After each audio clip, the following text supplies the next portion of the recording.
Happy Friday, everybody. It's time for a quick Friday reads. I haven't been reading as much this past week because I have been massively derailed by the Great British Bake Off and Midsummer Murders and various things. So I'm technically reading books for the Underhyped Readathon this week. I have been reading underhyped things, just not that many of them. So I'll talk about what I'm currently reading, and also I got 3 books in the mail since I am on a book buying ban until the end of the year, hopefully.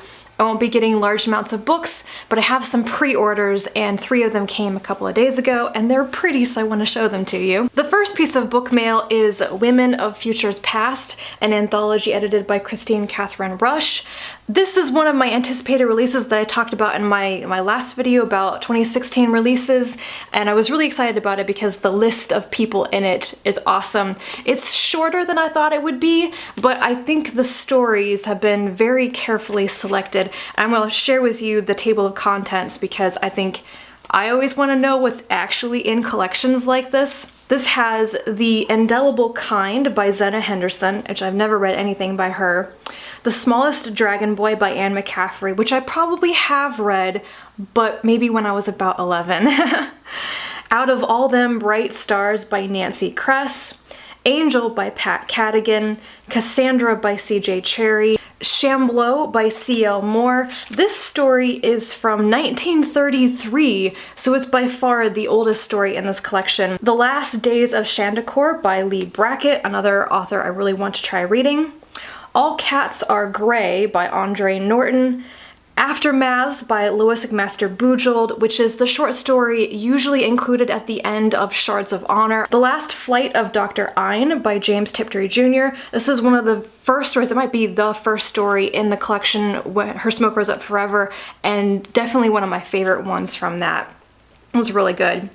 Soar by Ursula K. Le Guin. And if there's any reason to buy this collection, it should be that story because it is amazing. It's also in her Unreal and the Real collection, and by far the most surprising and best story I read from that 2-part collection. I think everybody should read it. And the last one is, no surprise, Firewatch by Connie Willis. So I am so excited to read this now, given the ones that I have read and how good I know they are. This is gonna be really good. The other 2 that I got are Welcome to Night Vale books. They have released the scripts for the first 2 years of the podcast episodes. The first volume is Mostly Void, Partially Stars. The writers of this are Joseph Fink and Jeffrey Craner. This one has a foreword by Cory Doctorow, and the illustrations for both of these volumes are by Jessica Hayworth. So there are illustrations for every single one of the episodes. There's commentary at the beginning of each episode from the creators and such, talking about what went into each episode. I am reading this one currently. The second one for the second year of episodes is The Great Glowing Coils of the Universe. I really, really like this cover, and these paperback versions have French flaps, so I think there are hardcover versions too, maybe? I'm not sure. I am so excited about these. If you are a Welcome to Night Vale fan, then you should totally get these. I was so excited about them when I heard about them, and I pre-ordered them like 6-7 months ago. And then I am actively reading 2 other books. The first one is We Have Always Lived in the Castle by Shirley Jackson. I have always meant to read this book, especially this time of year, and my friend Rachel started a small book club, and this was the first pick for it. I was like, yes, I want to read that thing.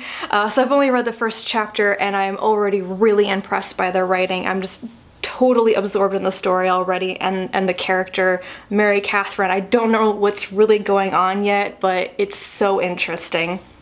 And the other thing I'm reading is Angels and Exiles. This is a short story collection by Ives Maynard. This is one of the books I got at Worldcon, and I'm reading it for the Underhyped Readathon because it doesn't have many ratings on Goodreads yet. What I didn't know is that Ives Maynard is not a new author. He's been writing for like 25 years, I think, but apparently a lot of his stuff is in French. I think he's like French Canadian, and it hasn't been translated, so his work in English is just not as much. I don't think any of these stories are translated ones. I think they were all ones he wrote in English. I could be wrong about that. But the first 2 stories were totally different, a little bit weird, but they absolutely worked. I'm so impressed so far, so I think I'm gonna really enjoy the rest of this. I don't think I'm gonna get anything else read for the Underhyped Readathon, but this will be a good one to go out on.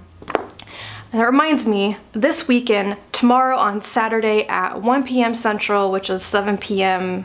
GMT UK time, Joe and I are going to be doing our short fiction live show, so join us for that. It's going to be on my channel this time. I will put the link down below. This time we are only talking about a collection we read. We're probably not going to be talking about other stories because I have been really bad. I haven't been reading short fiction magazines in August. I just haven't felt like it, or I haven't had time. But we're going to be discussing Ted Chiang's collection, Stories of Your Life and Others, which we buddy read together. And if you go to the description of the live show link, I have linked all of the stories that I could find for free online. So if you want to read any of them, like the title story, go and do that, and hopefully you'll join us tomorrow.